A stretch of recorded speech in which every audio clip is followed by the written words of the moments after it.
ನರೇಂದ್ರ ಮೋದಿ ಪಟ್ಟಾಭಿಷೇಕಕ್ಕೆ ಕ್ಷಣಗಣನೆ ಆರಂಭ ಆಗಿದೆ. ಹ್ಯಾಟ್ರಿಕ್ ಪ್ರಧಾನಿಯಾಗಿ ಇವತ್ತು ಪ್ರಮಾಣ ವಚನವನ್ನ ಸ್ವೀಕರಿಸಲಿದ್ದಾರೆ. ರಾತ್ರಿ 7:15 ಪ್ರಮಾಣವನ್ನ ಸ್ವೀಕರಿಸಲಿದ್ದಾರೆ. ಈ ಕಾರ್ಯಕ್ರಮ ಈಗಾಗಲೇ ನಿಗದಿಯಾಗಿದ್ದು ಜವಾಹರ್ಲಾಲ್ ಅವರ ನಂತರ ಸತತವಾಗಿ 3ನೇ ಬಾರಿಗೆ ಪ್ರಧಾನಿಯಾಗಿ ಇವತ್ತು ಪ್ರಮಾಣ ವಚನ ಸ್ವೀಕರಿಸ್ತಾ ಇರೋದು ನರೇಂದ್ರ ಮೋದಿ ಅವರು. ಈ ಹಿನ್ನೆಲೆಯಲ್ಲಿ ಈಗಾಗಲೇ ಎಲ್ಲಾ ಸಿದ್ಧತೆಗಳನ್ನ ಮಾಡಿಕೊಳ್ಳಲಾಗಿದೆ. 7:15 ಪದಗ್ರಹಣ ಕಾರ್ಯಕ್ರಮ ನಡೆಯುತ್ತೆ. ಪ್ರಧಾನಿಯಾಗಿ ಪ್ರಮಾಣ ವಚನವನ್ನ ಸ್ವೀಕರಿಸುತ್ತಾರೆ ನರೇಂದ್ರ ಮೋದಿ. ದೆಹಲಿಯಲ್ಲಿ ಇವತ್ತು ಅದ್ಧೂರಿ ಸಮಾರಂಭ ನಡೆಯುತ್ತೆ. ರಾಷ್ಟ್ರಪತಿ ಭವನದ ಮುಂಭಾಗ ಭವ್ಯ ವೇದಿಕೆಯನ್ನ ಈಗಾಗಲೇ ಸಿದ್ಧಪಡಿಸಲಾಗಿದೆ. ಮೋದಿ ಜೊತೆಗೆ 20ಕ್ಕೂ ಅಧಿಕ ಸಂಸದರು ಕೂಡ ಇವತ್ತೇ ಪ್ರಮಾಣವನ್ನ ಸ್ವೀಕರಿಸಲಿದ್ದಾರೆ. ಅಷ್ಟು ಮಾತ್ರ ಅಲ್ಲ, ದೇಶ ವಿದೇಶದ ಗಣ್ಯರು ಕೂಡ ಇದಕ್ಕೆ ಸಾಕ್ಷಿಯಾಗಲಿದ್ದಾರೆ. ಪ್ರಮುಖವಾಗಿ ಇವತ್ತು ಬೆಳಗ್ಗೆನೆ ಗಾಂಧಿ ಸಮಾಧಿಗೆ ನಮನವನ್ನ ಸಲ್ಲಿಸಿದ್ದಾರೆ ಮೋದಿ. ವಾಜಪೇಯಿ ಸಮಾಧಿಗೂ ತೆರಳಿ ಅಲ್ಲಿ ಕೂಡ ತಮ್ಮ ನಮನವನ್ನ ಸಲ್ಲಿಸಿದ್ದಾರೆ.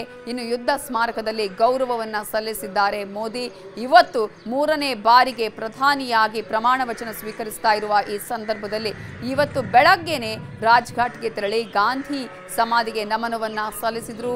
ಹಾಗೆಯೇ ಮಾಜಿ ಪ್ರಧಾನಿ ಅಟಲ್ ಬಿಹಾರಿ ವಾಜಪೇಯಿ ಅವರ ಸಮಾಧಿಗೂ ವಂದನೆಯನ್ನ ಸಲ್ಲಿಸಿದ್ರು. ಯುದ್ಧ ಸ್ಮಾರಕದಲ್ಲಿ ಗೌರವವನ್ನ ಸಲ್ಲಿಸಿದ್ದಾರೆ ನರೇಂದ್ರ ಮೋದಿ ಅವರು. ನಮೋ 3.0 ಸರ್ಕಾರದ ರಚನೆಗೆ ಕ್ಷಣಗಣನೆ ಆರಂಭ ಆಗಿದೆ. 2 ಬಾರಿ ಬಿಜೆಪಿಯೇ ಬಹುಮತವನ್ನ ಪಡೆದುಕೊಂಡು ಸರ್ಕಾರ ರಚನೆ NDA ಮಿತ್ರ ಪಕ್ಷಗಳ ಜೊತೆಗೆ ರಚನೆ ಮಾಡಿತ್ತು. ಆದರೆ ಈ ಸಲ NDA ಮಿತ್ರ ಪಕ್ಷಗಳ ಜೊತೆಗೂಡಿ ಸರ್ಕಾರವನ್ನ ರಚನೆ ಮಾಡಬೇಕಾದಂತಹ ಪರಿಸ್ಥಿತಿ ಕೂಡ ನಿರ್ಮಾಣ ಆಗಿರುವಂಥದ್ದು. 293 ಸ್ಥಾನಗಳನ್ನು ಪಡ್ಕೊಳ್ಳೋದಕ್ಕೆ ಅಷ್ಟೇ ಸಾಧ್ಯ ಆಗಿರೋದು. 240 ಸ್ಥಾನಗಳನ್ನು ಬಿಜೆಪಿ ಪಡ್ಕೊಳ್ಳೋದಕ್ಕೆ ಸಾಧ್ಯ ಆಗಿರೋದು. ಹಾಗಾಗಿ ಈ ಸಲ ಒಂದಷ್ಟು ಚಾಲೆಂಜಸ್ ಕೂಡ ಇದೆ. ಮೊದಲ ಬಾರಿಗೆ ನರೇಂದ್ರ ಮೋದಿ ಅವರು NDA ಮಿತ್ರ ಕೂಟದೊಂದಿಗೆ ಸೇರ್ಕೊಂಡು ಅವರ ಎಲ್ಲ ನಿಲುವುಗಳನ್ನ ಅದಕ್ಕೆ ಅಭಿಪ್ರಾಯಗಳಿಗೆ ಮನ್ನಣೆ ಕೊಟ್ಟು ಈ ಸಲ ಸರ್ಕಾರ ರಚನೆಯನ್ನ ಮಾಡಬೇಕಾಗತ್ತೆ, ಸರ್ಕಾರದ ನಿರ್ಧಾರಗಳನ್ನ ಮಾಡಬೇಕಾಗತ್ತೆ.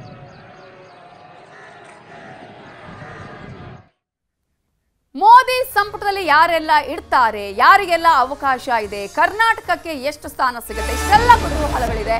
ಇದಕ್ಕೂ ಕೂಡ ಉತ್ತರ ಸಿಗ್ತಾ ಇದೆ. ಮೋದಿ ಸಂಪುಟವನ್ನ ಸೇರಲಿದ್ದಾರೆ 20 ಮಂದಿ ಸಂಸದರು. 20 ಅಥವಾ ಅದಕ್ಕಿಂತ ಹೆಚ್ಚಿನ ಸಂಸದರು ಕೂಡ ಇವತ್ತು ಪ್ರಮಾಣ ವಚನ ಸ್ವೀಕರಿಸುವಂತಹ ಸಾಧ್ಯತೆ ಇದೆ. ಯಾರ್ಯಾರು?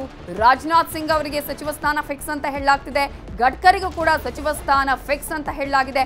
ಪ್ರಮುಖವಾಗಿ ಕರ್ನಾಟಕದಿಂದ ಪ್ರಹ್ಲಾದ್ ಜೋಶಿ ಸಂಪುಟ ಸೇರೋದು ಪಕ್ಕಾ ಅನ್ನುವ ಮಾಹಿತಿ ಸಿಕ್ಕಿದ್ದು. ಇನ್ನು TDP 2 ಸಂಸದರು ಪ್ರಧಾನಿ ಕಚೇರಿಯ ಅವರಿಗೆ ಈಗಾಗಲೇ ಕರೆ ಹೋಗಿದೆ ಅನ್ನುವಂತಹ ಮಾಹಿತಿ ಕೂಡ ಲಭ್ಯ ಆಗಿದೆ.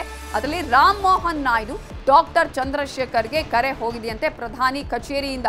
ಇಬ್ಬರಿಗೂ ಸಚಿವ ಸ್ಥಾನ ಸಿಗೋದು ಬಹುತೇಕ ಖಚಿತ ಆಗಿರೋದನ್ನ ನಾವಿಲ್ಲಿ ಗಮನಿಸ್ತಾ ಇದ್ದೀವಿ. TDPಯಿಂದ 16 ಸಂಸದರು ಹಾಗೆಯೇ JDUಯಿಂದ 12 ಸಂಸದರ ಬಲ ಕೂಡ ಇರುವಂಥದ್ದು NDA ಮೈತ್ರಿಕೂಟದಲ್ಲಿ. ಯಾರ್ಯಾರು ಈ ಸಲ NDA ಮೈತ್ರಿಕೂಟಕ್ಕೆ ಬಲವಾಗಿ ನಿಂತಿದ್ದಾರೆ, ಆಯಾ ರಾಜ್ಯಗಳಲ್ಲಿ ಆಯಾ ಪಕ್ಷಗಳಿಗೂ ಕೂಡ ಒಂದಷ್ಟು ಸ್ಥಾನಮಾನ ಸಿಗುವಂತಹ ಸಾಧ್ಯತೆ ಇದೆ. ಯಾರಿಗೆ ಸ್ಥಾನಮಾನ ಸಿಗುತ್ತೆ ಅನ್ನೋದು ಬಹಳ ಕುತೂಹಲಕ್ಕೆ ಕಾರಣವಾಗಿದೆ.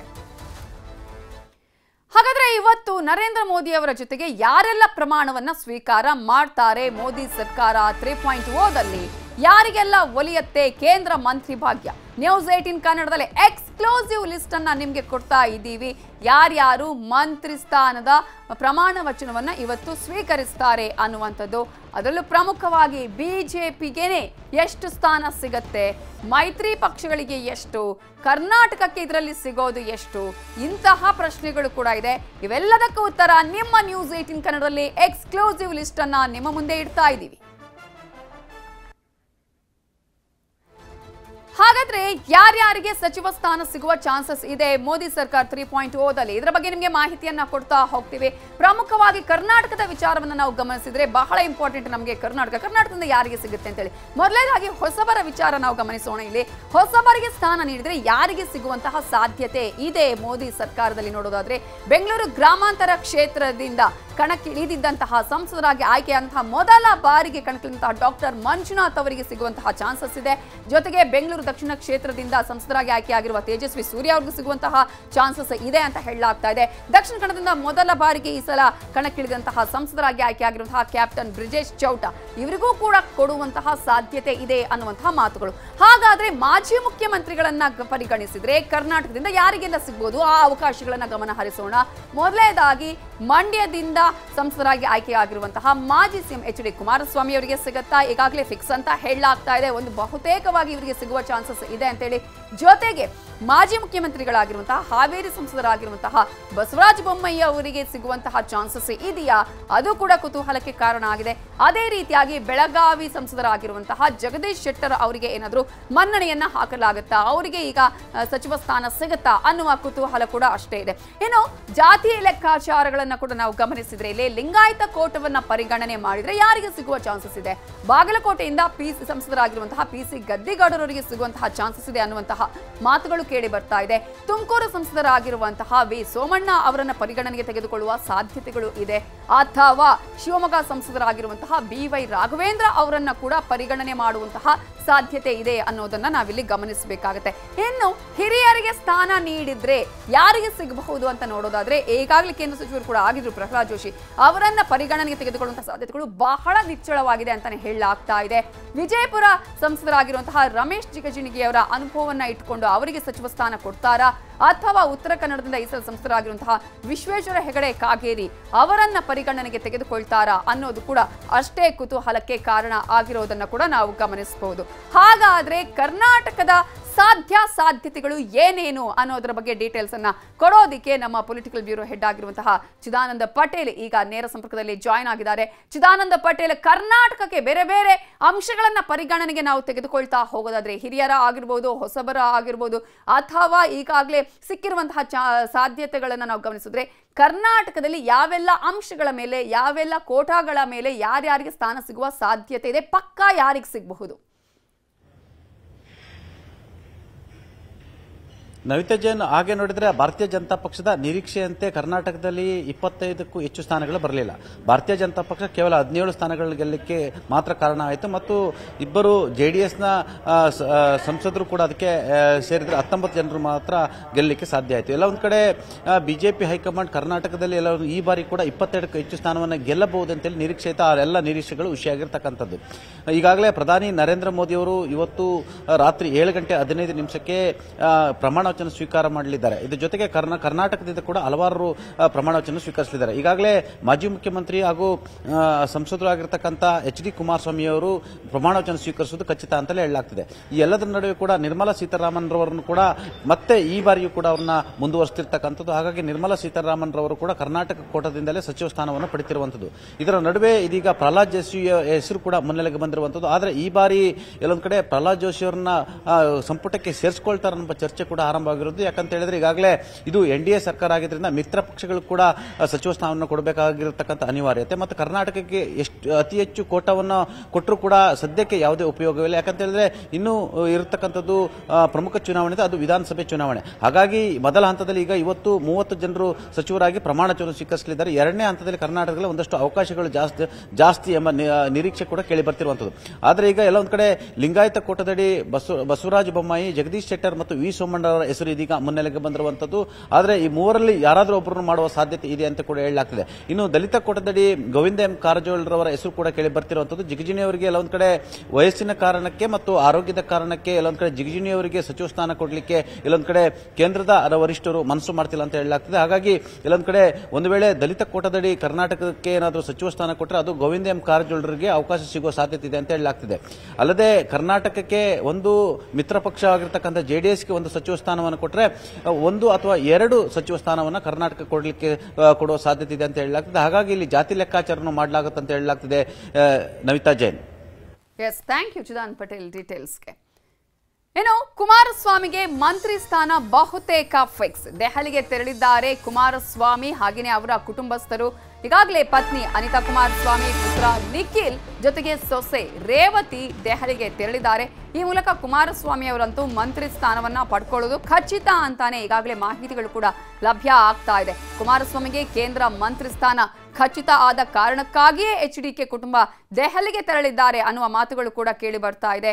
ಈಗಾಗಲೇ ಯಾವ ಸ್ಥಾನ ಕೊಡ್ತಾರೆ ಅನ್ನುವಂತಹ ಪ್ರಶ್ನೆ ಕೂಡ ಇದೆ. ಯಾಕಂದ್ರೆ ಕೃಷಿ ಖಾತೆಯನ್ನ ಅವರು ಕೇಳಿದ್ರು ಅನ್ನುವಂತಹ ಒಂದಷ್ಟು ಚರ್ಚೆಗಳು ಕೂಡ ನಡೀತಾ ಇರುವಂತಹ ಸಂದರ್ಭದಲ್ಲಿ ಈಗಾಗಲೇ JDS 3 ಕ್ಷೇತ್ರಗಳ ಪೈಕಿ ಮೈತ್ರಿಕೂಟದಲ್ಲಿ 2 ಕ್ಷೇತ್ರಗಳನ್ನ ಗೆಲುವನ್ನ ಸಾಧಿಸಿದೆ.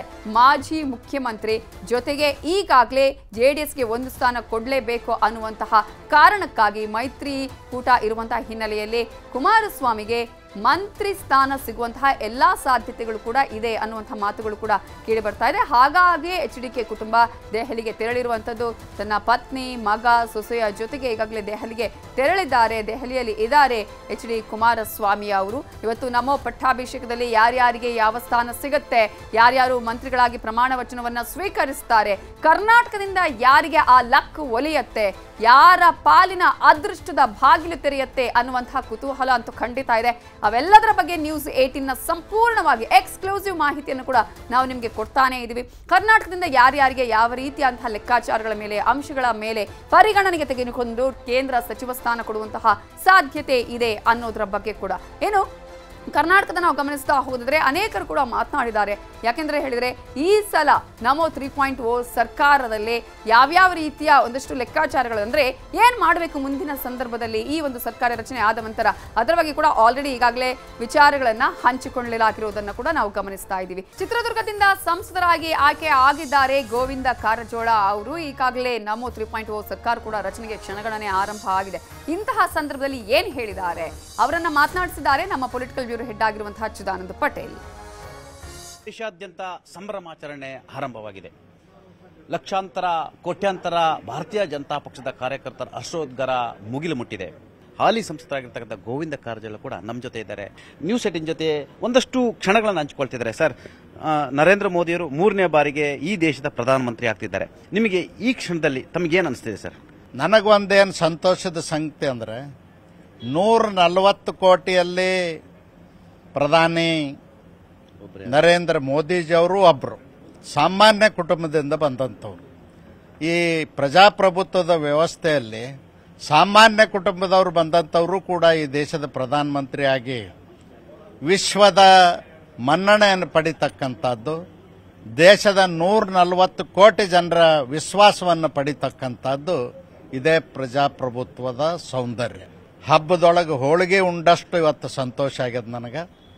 ಇವತ್ತಿನ ಪ್ರಮಾಣವಚನ ಕಾರ್ಯಕ್ರಮದಲ್ಲಿ ಅನೇಕರು ಸಚಿವರಾಗಿ ಪ್ರಮಾಣವಚನ ಸ್ವೀಕರಿಸಿದ್ದಾರೆ. ಈ ಎಲ್ಲ ಡಿಮ್ಯಾಂಡ್ಸ್ಗಳನ್ನು ಫುಲ್ಫಿಲ್ ಮಾಡಿಕೊಂಡು ಸರ್ಕಾರ ನಡೆಸಬೇಕಾಗಿದೆ. ಏಕಪಕ್ಷೀಯವಾಗಿ ಯಾವುದೇ ನಿರ್ಧಾರ ತೆಗೆದುಕೊಳ್ಳಂಗಿಲ್ಲ, ಏಕಪಕ್ಷೀಯವಾಗಿ ಯಾವುದೇ ವಿಚಾರವನ್ನು ಪ್ರಸ್ತಾಪ ಮಾಡಂಗಿಲ್ಲ. ಮೊದಲಿನ ರೀತಿ ಅನ್ನೋದಕ್ಕಿಂತಲೂ ಒಂದಷ್ಟು ಮಾಗಿದ ರೀತಿಯಲ್ಲಿ ಈಗ ಕೆಲಸ ಮಾಡಬೇಕಾಗಿದೆ. ನೋಡಿ, ಬೇರೆ ಬೇರೆ ಪಕ್ಷಗಳ ಸಮಸ್ಯೆಗಳು ಬೇರೆ ಇರ್ತಾವ, ಕಾರ್ಯಚಟುವಟಿಕೆಗಳು ಬೇರೆ ಇರ್ತಾವ, ಅವ್ರ ಅಜೆಂಡಾ ಕೂಡ ಬೇರೆ ಇರ್ತಾವ. ಅವರು ಎಲ್ಲರನ್ನೂ ವಿಶ್ವಾಸಕ್ಕೆ ತಗೊಂಡು ಅವರ ಮನವನ್ನು ಗೆದ್ದು ಆಡಳಿತವನ್ನು ಮಾಡಬೇಕಾದಂಥ ದೊಡ್ಡ ಸವಾಲು. ಆ ಸವಾಲನ್ನು ಖಂಡಿತವಾಗಿಯೂ ನಿಭಾಯಿಸ್ತಕ್ಕಂಥ ಶಕ್ತಿ ನರೇಂದ್ರ ಮೋದಿಜಿಯವ್ರಿಗದ. ಖಂಡಿತವಾಗಿಯೂ ಅವ್ರು ಯಶಸ್ಸಾಗ್ತಾರೆ. ನಾವೆಲ್ಲರೂ ಅವ್ರ ಜೊತೆಯಲ್ಲಿ. Thank you very much sir. ಇದು ಗೋವಿಂದ ಎಂ ಕಾರಜೋಳರವರು ನರೇಂದ್ರ ಮೋದಿಯವರು 3ನೇ ಬಾರಿಗೆ ದೇಶದ ಪ್ರಧಾನಿಯಾಗಿ ಪ್ರಮಾಣವಚನವನ್ನು ಸ್ವೀಕರಿಸುತ್ತಿರುವ ಈ ಒಂದು ಸಂದರ್ಭದಲ್ಲಿ ತಮ್ಮ ಅಭಿಪ್ರಾಯ ಮತ್ತು ತಮ್ಮ ಅನಿಸಿಕೆ ಮತ್ತು ತಮ್ಮ ಸಂತೋಷವನ್ನ ನ್ಯೂಸ್ 18 ಕನ್ನಡ ಜೊತೆ ಹಂಚಿಕೊಂಡಿರತಕ್ಕಂಥದ್ದು. ಕ್ಯಾಮರಾ ಪರ್ಸನ್ ಶಿವಪ್ಪ ಜೊತೆ ಚಿದಾನಂದ್ ಪಟೇಲ್, ನ್ಯೂಸ್ 18 ಕನ್ನಡ, ನವದೆಹಲಿ. ಹಾಗೆ ಬೆಳಗಾವಿಯಿಂದ ಸಂಸದರಾಗಿ ಆಯ್ಕೆ ಆಗಿದ್ದಾರೆ ಜಗದೀಶ್ ಶೆಟ್ಟರ್. ಅವರು ಕೂಡ ತಮ್ಮ ಖುಷಿಯನ್ನ ವ್ಯಕ್ತಪಡಿಸಿದ್ದಾರೆ. ಇಲ್ಲಿ ನಾನು ಕೂಡ ಇರೋದು ಬಹಳ ಖುಷಿ ತಂದಿದೆ ಅಂತ ಹೇಳ್ತಾ ಇದ್ದಾರೆ. ಅವರನ್ನು ಕೂಡ ಮಾತನಾಡಿಸಿದ್ದಾರೆ ನಮ್ಮ ಪೊಲಿಟಿಕಲ್ ಬ್ಯೂರೋ ಹೆಡ್ ಆಗಿರುವಂತಹ ಚಿದಾನಂದ ಪಟೇಲ್. ನರೇಂದ್ರ ಮೋದಿಯವರು 3ನೇ ಬಾರಿಗೆ ದೇಶದ ಪ್ರಧಾನಿಯಾಗಿ ಪ್ರಮಾಣವಚನ ಸ್ವೀಕರಿಸಲಿಕ್ಕೆ ಕ್ಷಣಗಣನೆ ಆರಂಭವಾಗಿದೆ. ಅಲ್ಲದೆ ನರೇಂದ್ರ ಮೋದಿಯವರ ಪ್ರಮಾಣವಚನ ಕಣ್ತುಂಬಿಕೊಳ್ಳಲು ರಾಜ್ಯದಿಂದಲೂ ಕೂಡ ಅನೇಕ ನಾಯಕರುಗಳು ನವದೆಹಲಿಗೆ ಆಗಮಿಸಿದ್ದಾರೆ. ಅಲ್ಲದೆ ಅಲ್ಲಿ ಸಂಸದರು ಆಗಿರ್ತಕ್ಕಂಥ ಜಗದೀಶ್ ಶೆಟ್ಟರ್ ಅವರು ಕೂಡ ಪ್ರಮಾಣವಚನ ಕಾರ್ಯಕ್ರಮದಲ್ಲಿ ಭಾಗವಹಿಸುತ್ತಾರೆ. ಹಾಗಾಗಿ ನಾವು ಅವ್ರ ಜೊತೆ ಈಗ ನಾವು ಮಾತನಾಡ್ತಿದ್ದೀವಿ. ಅವರ ಸಂಭ್ರಮಗಳೇನು, ಅವರ ಅನಿಸಿಕೆಗಳನ್ನು ಎಲ್ಲವನ್ನು ಕೂಡ ತಿಳ್ಕೊಳ್ಳೋಣ ಬನ್ನಿ ಸರ್. ಸರ್, ನರೇಂದ್ರ ಮೋದಿಯವರು 3ನೇ ಬಾರಿ ಪ್ರಧಾನಮಂತ್ರಿಯಾಗಿ ಓತ್ ಟೇಕಿಂಗ್ ತಗೊಳ್ತಿದ್ದಾರೆ. ನಿಮಗೆ ಏನು ಅನಿಸ್ತಿದೆ ಈ ಕ್ಷಣದಲ್ಲಿ? ತಾವು ಏನು ಹೇಳಕ್ಕೆ ಇಷ್ಟಪಡ್ತೀರಾ ಸರ್? ಇವತ್ತು ಇಡೀ ದೇಶದಲ್ಲಿ ಒಂದು ಸಂತೋಷದ ಕ್ಷಣ ಇದು. ಇವತ್ತು ಸಾಯಂಕಾಲ ನರೇಂದ್ರ ಮೋದಿಜಿಯವರು ಈ ದೇಶದ ಪ್ರಧಾನಮಂತ್ರಿಯಾಗಿ 3ನೇ ಬಾರಿಗೆ ಪ್ರಮಾಣ ವಚನ ಸ್ವೀಕಾರ ಮಾಡುವಂತಹ ಒಂದು ಸುಕ್ಷಣ ಇವತ್ತು ಬಂದಿದೆ. ನಾವೆಲ್ಲರೂ ಸಂತೋಷ ಪಡುವಂತಹ ಒಂದು ಸಂಗತಿ. ಹೀಗಾಗಿ ಈ ಮೊನ್ನೆ ನಡೆದಂಥ ಚುನಾವಣೆಯಲ್ಲಿ ಇಡೀ ದೇಶದ 140 ಕೋಟಿ ಜನರಲ್ಲಿ ಏನೊಂದು ಆಶೆ ಇತ್ತು, ಮೋದಿಜಿ ಅಂತವ್ರು 3ನೇ ಬಾರಿ ಪ್ರಧಾನಮಂತ್ರಿ ಆಗಬೇಕಂತೇಳಿ. ಅದಕ್ಕೆ ಪೂರಕವಾಗಿ ಇವತ್ತು NDA ಕ್ಲಿಯರ್ ಮೆಜಾರಿಟಿ ಬಂದಿದೆ ಮತ್ತು ಇವತ್ತು ನಡೆಯುವಂತಹ ಪ್ರಮಾಣ ವಚನ ಸ್ವೀಕಾರ ಸಮಾರಂಭ ಇಡೀ ದೇಶದ ಜನ, ಬರೀ ದೇಶದ ಜನ ಅಷ್ಟೇ ಅಲ್ಲ, ಇಡೀ ಜಗತ್ತಿನ ಜನ ಇವತ್ತು ಇದನ್ನು ನೋಡ್ತಾ ಇದ್ದಾರೆ. ಈ 3ನೇ ಪ್ರಮಾಣ ವಚನ ಕಾರ್ಯಕ್ರಮ ಬಹಳಷ್ಟು ವಿಶೇಷವಾಗಿರ್ತಕ್ಕಂಥದ್ದು. ಇದು ದಾಖಲೆ. NDA ಸರ್ಕಾರ ಆಗಿರ್ತಕ್ಕಂಥದ್ದು, ಸಮ್ಮಿಶ್ರ ಸರ್ಕಾರ ಆಗಿರ್ತಕ್ಕಂಥ, ಹಾಗಾಗಿ ಒಂದಷ್ಟು ಸವಾಲುಗಳು ಕೂಡ ಇರುವಂತದ್ದಲ್ವಾ ಸರ್? ನೋಡಿ, ನರೇಂದ್ರ ಮೋದಿಯವರು ದೇಶದಲ್ಲಿ ಒಂದು ರಾಜಕೀಯ ವ್ಯವಸ್ಥೆಯಲ್ಲಿ ಒಂದು ಇತಿಹಾಸವನ್ನು ನಿರ್ಮಾಣ ಮಾಡಿದ್ದಾರೆ. ಜವಾಹರ್ಲಾಲ್ ನೆಹರು ಅವರು 3 ಬಾರಿ ಪ್ರಧಾನಮಂತ್ರಿ ಆಗಿದ್ದರು ಸತತವಾಗಿ. ಅದನ್ನು ಸರಿಗಟ್ಟುವಂತಹ ಕೆಲಸವನ್ನು ಇವತ್ತು ಯಾರಾದರೂ ಮಾಡಿದರೆ ದೇಶದಲ್ಲಿ ಅದು ಸನ್ಮಾನ್ಯ ನರೇಂದ್ರ ಮೋದಿಜಿ ಅವರು. ಮತ್ತು ಬಹಳ ಮುಖ್ಯವಾಗಿ ಒಂದು ಆಡಳಿತ ಅನುಭವ ಯಾವ ರೀತಿ ಇದೆ ಅಂತಂದ್ರೆ, ಅವರು ಗುಜರಾತದ 4 ಬಾರಿ ಮುಖ್ಯಮಂತ್ರಿಯಾಗಿ ಯಶಸ್ವಿ ಮುಖ್ಯಮಂತ್ರಿ ಆದಮೇಲೆ ಇವತ್ತು ಯಶಸ್ವಿ ಪ್ರಧಾನಮಂತ್ರಿನೂ ಆಗಿದ್ದಾರೆ. ಹೀಗಾಗಿ ಅವರ ನೇತೃತ್ವದಲ್ಲಿ ದೇಶ ಬಹಳ ದೊಡ್ಡ ಪ್ರಮಾಣದಲ್ಲಿ ಮುನ್ನಡೀತದೆ, ಅಭಿವೃದ್ಧಿ ಕಡೆ ಹೋಗ್ತದೆ. ಸಮ್ಮಿಶ್ರ ಒಂದು ವ್ಯವಸ್ಥೆ ಏನಿದಲ್ಲ, ಸಮ್ಮಿಶ್ರ ಸರ್ಕಾರ ರಚನೆ ಮಾಡುವಂತಹ ಒಂದು ಕಲೆ, ಅದೊಂದು ಆ ಕಲೆ ಸಹಿತ ನರೇಂದ್ರ ಮೋದಿ ಅವರಿಗೆ ಗುರುತಿದೆ. ಅಲ್ಲಿ ನಿನ್ನೆ ಸಭೆಯಲ್ಲಿ ನಡೆದ ರೀತಿ ನೋಡಿದರೆ ಅವರು ಅತ್ಯಂತ ಯಶಸ್ವಿಯಾಗಿ ಈ ಸಮ್ಮಿಶ್ರ ಸರ್ಕಾರವನ್ನು ಯಶಸ್ವಿ ನಾಯಕತ್ವ ತೆಗೆದುಕೊಂಡು ಹೋಗ್ತಾರೆ ಅನ್ನುವಂಥ ವಿಶ್ವಾಸ ನಮಗಿದೆ. ಯಾವುದೇ ಸಮಸ್ಯೆಗಳು ಬರಲಿಕ್ಕೆ ಸಾಧ್ಯನೇ ಇಲ್ಲ. ಜಗದೀಶ್ ಶೆಟ್ಟರ್ ಅವರು ತಾವು ಬಯಸಿದ್ರೋ ಇಲ್ಲ ಗೊತ್ತಿಲ್ಲ, ಆದರೆ ಒಂದು ದೇಶಾದ್ಯಂತ ಚರ್ಚೆ ಆಗ್ತಿದೆ. ಎಲ್ಲವೂ ಅಂದುಕೊಂಡಂತಾದ್ರೆ ಜಗದೀಶ್ ಶೆಟ್ಟರ್ ಕೂಡ ಪ್ರೈಮ್ ಮಿನಿಸ್ಟರ್ ಜೊತೆ ಇವತ್ತು ಪ್ರಮಾಣ ವಚನವನ್ನು ಸ್ವೀಕರಿಸ್ತಾರೆ ಅನ್ನೋ ಮಾತು ಕೂಡ ಕೇಳಿ ಬರ್ತಿರುವಂತದ್ದು ಸರ್. ಅಲ್ಲಿ ಯಾರು ಕ್ಯಾಬಿನೆಟ್ ಮಿನಿಸ್ಟರ್ ಮತ್ತೊಂದು ಮಂತ್ರಿ ಆಗುವಂತದ್ದು ಡಿಸ್ಕ್ರಿಷನ್ ಪವರ್ ಅಧಿಕಾರಿ ಇರುವಂತದ್ದು ಅವ್ರಿಗೆ ಇರುವಂತದ್ದು. ಇಲ್ಲಿ ಪ್ರಧಾನಮಂತ್ರಿಯವರಿಗೆ ಡಿಸ್ಕ್ರಿಷನ್ ಪವರ್ ಇದೆ, ಅವ್ರಿಗೆ ಬಿಟ್ಟಂತ ವಿಚಾರ, ಅವ್ರ ವಿವೇಚನೆಗೆ ಬಿಟ್ಟಂತ ವಿಚಾರ, ಯಾರನ್ನ ಮಂತ್ರಿ ಮಾಡ್ತಾರೆ ಬಿಡ್ತಾರೆ ಅನ್ನುವಂಥದ್ದು ಪಕ್ಷ ಯಾವ ತೀರ್ಮಾನ ಕೈಗೊಂತದೆ, ಯಾವ ಜವಾಬ್ದಾರಿ ಕೊಡ್ತಾರೆ ಅದನ್ನು ನಿರ್ವಹಣೆ ಮಾಡ್ತೀನಿ ಅನ್ನುವಂಥದ್ದು ನನ್ನ ಮೊದಲಿದ್ದು ಸ್ಟ್ಯಾಂಡ್ ಇದೆ, ಪಕ್ಷಕ್ಕೆ ಬಿಟ್ಟಂತ ವಿಚಾರ. Thank you very much. ಇದು ಪ್ರಧಾನಿ ನರೇಂದ್ರ ಮೋದಿ ಅವರು ದೇಶದ ಮೂರನೇ ಬಾರಿ ಪ್ರಧಾನಮಂತ್ರಿಯಾಗಿ ಪ್ರಮಾಣ ವಚನ ಸ್ವೀಕರಿಸುತ್ತಿರುವಂತಹ ಈ ಒಂದು ಸಂದರ್ಭದಲ್ಲಿ ಸಂಸದರು ಹಾಗೂ ಮಾಜಿ ಮುಖ್ಯಮಂತ್ರಿಗಳಾಗಿರ್ತಕ್ಕಂಥ ಜಗದೀಶ್ ಶೆಟ್ಟರ್ ಅವರ ಅಭಿಪ್ರಾಯ ಮತ್ತು ಅವರು ಸಂಭ್ರಮವನ್ನು ಕೂಡ ಹಂಚಿಕೊಂಡ್ರು. ತಮ್ಮ ಕುಟುಂಬ ಕೂಡ ಈ ಒಂದು ಪ್ರಮಾಣ ವಚನ ಕಾರ್ಯಕ್ರಮದಲ್ಲಿ ಇರುತ್ತೆ ಅನ್ನೋ ಮಾತನ್ನು ಕೂಡ ಹೇಳಿದರು. ಕ್ಯಾಮರಾ ಪರ್ಸನ್ ಶಿವಪ್ಪ ಜೊತೆ ಚಿದಾನಂದ್ ಪಟೇಲ್, ನ್ಯೂಸ್ 18 ಕನ್ನಡ, ನವದೆಹಲಿ. ಇನ್ನು ಉಡುಪಿ ಚಿಕ್ಕಮಗಳೂರು ಕ್ಷೇತ್ರದಿಂದ ಆಯ್ಕೆಯಾಗಿರುವಂತಹ ನೂತನ ಸಂಸದರು ಆಗಿರುವ ಕೋಟಾ ಶ್ರೀನಿವಾಸ್ ಪೂಜಾರಿ ಅವರನ್ನು ಕೂಡ ನಮ್ಮ political bureau head Chidananda Patel ಮಾತನಾಡಿಸಿದ್ದಾರೆ. ನೋಡೋಣ. ಇನ್ನೇನು ಕೆಲವೇ ಗಂಟೆಗಳಲ್ಲಿ ನರೇಂದ್ರ ಮೋದಿ ಅವರು ಈ ದೇಶದ 3ನೇ ಬಾರಿಗೆ ಪ್ರಧಾನಮಂತ್ರಿಯಾಗಿ ಪ್ರಮಾಣ ವಚನ ಸ್ವೀಕರಿಸುತ್ತಿರ್ತಕ್ಕಂಥ ಈ ಸಂದರ್ಭದಲ್ಲಿ ನೂತನ ಸಂಸದರಾಗಿರ್ತಕ್ಕಂಥ ಕೋಟಾ ಶ್ರೀನಿವಾಸ್ ಪೂಜಾರಿ ಅವರು ನಮ್ಮ ಜೊತೆ ಸಿಕ್ಕಿದ್ದಾರೆ. ಅವರು ಕೂಡ ಪ್ರಮಾಣ ವಚನ ಕಾರ್ಯಕ್ರಮವನ್ನು ಕಣ್ತುಂಬಿಕೊಳ್ತಿದ್ದಾರೆ. ಬನ್ನಿ, ಅವರ ಅಭಿಪ್ರಾಯವನ್ನ, ಅವರ ಸಂತೋಷವನ್ನ ಯಾವ ರೀತಿ ನ್ಯೂಸ್ 18 ಜೊತೆ ಹಂಚಿಕೊಳ್ತಾರೆ ಅಂತ ನೋಡೋಣ. ಬನ್ನಿ ಸರ್. ಇವತ್ತು ನರೇಂದ್ರ ಮೋದಿ ಅವರು ಪ್ರಧಾನಿಯಾಗಿ 3ನೇ ಬಾರಿ ಪ್ರಧಾನಿಯಾಗಿ ಪ್ರಮಾಣ ವಚನ ಸ್ವೀಕರಿಸ್ತಾರೆ. ಇಂಥ ಸಂದರ್ಭದಲ್ಲಿ ತಮಗೆ ಈ ಕ್ಷಣದಲ್ಲಿ ಏನು ಅನಿಸ್ತಿದೆ ಸರ್? ವ್ಯಕ್ತಿಗಿಂತ ಪಾರ್ಟಿ ಮುಖ್ಯ, ಪಾರ್ಟಿಗಿಂತ ರಾಷ್ಟ್ರ ಮುಖ್ಯ ಅಂತ ಹೇಳ್ಕೊಂಡು ಬಂದಂತ ಸಂಘಟನೆ ನಮ್ಮದು. ಇವತ್ತು ಭಾರತಕ್ಕೆ ಒಂದು ಹೆಮ್ಮೆ ಪಡುವಂತ ವಿಚಾರ ಏನಂತ ಹೇಳಿದ್ರೆ, ನರೇಂದ್ರ ಮೋದಿ ಅಂತ ಒಬ್ಬ ರಾಷ್ಟ್ರಭಕ್ತ, ತನ್ನ ವೈಯಕ್ತಿಕ ಜೀವನದಲ್ಲಿ ಯಾವುದೇ ಫಲಾಪೇಕ್ಷೆ ಇಲ್ಲದಿರುವಂತ ಒಬ್ಬ ರಾಷ್ಟ್ರಭಕ್ತ ಭಾರತ ದೇಶದಲ್ಲಿ ಇವತ್ತು 3ನೇ ಬಾರಿ ಪ್ರಧಾನಿಯಾಗಿ ಪ್ರಮಾಣ ವಚನ ಸ್ವೀಕರಿಸ್ತಾರೆ ಅನ್ನೋದೇ ಇಡೀ ರಾಷ್ಟ್ರಭಕ್ತರಿಗೆಲ್ಲರಿಗೂ ರೋಮಾಂಚನಕಾರಿ ವಿಚಾರಗಳು. ನಮ್ಮ ಸಂಘಟನೆ, ನಮ್ಮ ಪಾರ್ಟಿ, ನಮ್ಮ ವಿಚಾರಗಳು ಇಡೀ ಭಾರತೀಯರು, ಇಡೀ ಪ್ರಪಂಚ ಬೆರಗಾಗಿ ನೋಡುವಂತ ಒಂದು ವಾತಾವರಣ. ಅಂತ ಸಂಭ್ರಮದ ಕ್ಷಣಕ್ಕೋಸ್ಕರ ಭಾರತೀಯರೆಲ್ಲರೂ, ರಾಷ್ಟ್ರಭಕ್ತರೆಲ್ಲರೂ ಒಟ್ಟಾಗಿ ಒಂದಾಗಿ ಕಾಯ್ತಾ ಇದ್ದೇವೆ. ಈ ಸಂಭ್ರಮದ ಕಾರ್ಯಕ್ರಮದಲ್ಲಿ ನನ್ನಂತ ಸಾಮಾನ್ಯನೊಬ್ಬ ಭಾಗವಹಿಸಲಿಕ್ಕೆ ಅವಕಾಶ ಸಿಕ್ಕಿದೆ ಅನ್ನೋದು ನನಗೆ ಖುಷಿ ಮತ್ತು ಸಂತೋಷ. 10 ವರ್ಷಗಳ ಆಡಳಿತವೇ ಬೇರೆ. 10 ವರ್ಷ ಸಂಪೂರ್ಣ ಭಾರತೀಯ ಜನತಾ ಪಕ್ಷದ ಬಹುಮತದ ಸರ್ಕಾರ ಇತ್ತು. ಆದರೆ ಈಗ ಆಗಲ್ಲ. ಅಂಗಪಕ್ಷಗಳ ಬೇಡಿಕೆಗಳನ್ನು ಈಡೇರಿಸಬೇಕಾಗಿದೆ. ಅವರ ಬೇಡಿಕೆಗಳನ್ನು ಈಡೇರಿಸುವ ಜೊತೆಗೆ ಅವರ ಜೊತೆ ಬಹಳಷ್ಟು ಸಾಫ್ಟ್ ಆಗಿರಬೇಕಾಗುತ್ತೆ. ನಿರ್ಣಯಗಳನ್ನು ತೆಗೆದುಕೊಳ್ಳುವ ಕೂಡ ಅವರ ಒಪ್ಪಿಗೆ ಮತ್ತು ಅನುಮತಿಯೂ ಇರಬೇಕಾಗಿದೆ. ಇಂಥ ಸಂದರ್ಭದಲ್ಲಿ ಇದನ್ನ ಪ್ರೈಮ್ ಮಿನಿಸ್ಟರ್ ಆಗ್ತಕ್ಕಂಥ ನರೇಂದ್ರ ಮೋದಿ ಯಾವ ರೀತಿ ನಿಭಾಯಿಸಬಹುದು ಅನ್ಸುತ್ತೆ ನಿಮಗೆ? 10 ವರ್ಷ ದೇಶ ನಡೆಸಿದಂತ ಸುದೀರ್ಘವಾದಂತ ಅನುಭವ ಒಂದು ಕಡೆ, ಒಬ್ಬ ರಾಷ್ಟ್ರಭಕ್ತ ಎಲ್ಲಕ್ಕಿಂತ ಹೆಚ್ಚಾಗಿ 10 ವರ್ಷಗಳ ಕಾಲ ಸ್ವಂತ ಫಲಾಪೇಕ್ಷೆ ಇಲ್ಲದಿರುವಂತಹ ಒಬ್ಬ ವ್ಯಕ್ತಿಯ ಜೊತೆಯಲ್ಲಿ ಕೆಲಸ ಮಾಡೋದೇ ಖುಷಿ ಅಂತೇಳಿ ನಿನ್ನೆ ಚಂದ್ರಬಾಬು ನಾಯ್ಡುರವರು ನಿತೀಶ್ ಕುಮಾರ್ ಅವರು ಹೇಳಿದ್ದನ್ನು ನಾವು ನೀವೆಲ್ಲ ಕೇಳಿದ್ದೇವೆ. ಆಗ ಯಾವ ಗೊಂದಲ ಇಲ್ಲದೆ NDA ಒಕ್ಕೂಟದಲ್ಲಿ ಈ ಸರ್ಕಾರ ನಡೆಯುತ್ತೆ. ಹಿಂದೆ ಯಾವ ರೀತಿ 10 ವರ್ಷ ಆಡಳಿತ ತಗೊಂಡಾಗ ಸರಿಯಾದ ನಿರ್ಧಾರವನ್ನು ದೇಶಕ್ಕೋಸ್ಕರ ತಗೊಂಡಿದ್ದಾರೋ ಆ ಎಲ್ಲ ನಿರ್ಧಾರಗಳಿಗೆ, ಒಳ್ಳೆಯ ನಿರ್ಧಾರಗಳಿಗೆ, ರಾಷ್ಟ್ರ ಕಟ್ಟುವಂತ ನಿರ್ಧಾರಗಳಿಗೆ ಈ NDA ಒಕ್ಕೂಟ ಬೆಂಬಲ ಕೊಡುತ್ತೆ ಅನ್ನೋದು ನಮ್ಮ ಭಾವನೆ. ಸ್ವಾಗತ ಮಾಡ್ತಾರೆ, ಅವರನ್ನು ನಿಭಾಯಿಸ್ತಾರೆ. Yes sir. ಕೊನೆಯದಾಗಿ ಸರ್, ಒಂದೇ ವರ್ಡಲ್ಲಿ ಪ್ರೈಮ್ ಮಿನಿಸ್ಟರ್ ಆಗ್ತಿರ್ತಕ್ಕಂಥ ನರೇಂದ್ರ ಮೋದಿ ಅವರಿಗೆ ಕೋಟಾ ಪೂಜಾರಿಯವರು ಏನ್ ಹೇಳ್ತೀರಾ? ರಾಷ್ಟ್ರಭಕ್ತನೊಬ್ಬನ ಕೈಯಲ್ಲಿ ಭಾರತ ದೇಶ 3ನೇ ಬಾರಿ ಒಬ್ಬ ಪ್ರಧಾನಿಯಾಗುವಂಥ ಸಂಭ್ರಮದ ವಾತಾವರಣ ನನ್ನಂಥ ಸಾಮಾನ್ಯ ನೋಡಲಿಕ್ಕೆ ಸಿಕ್ಕಿದೆ.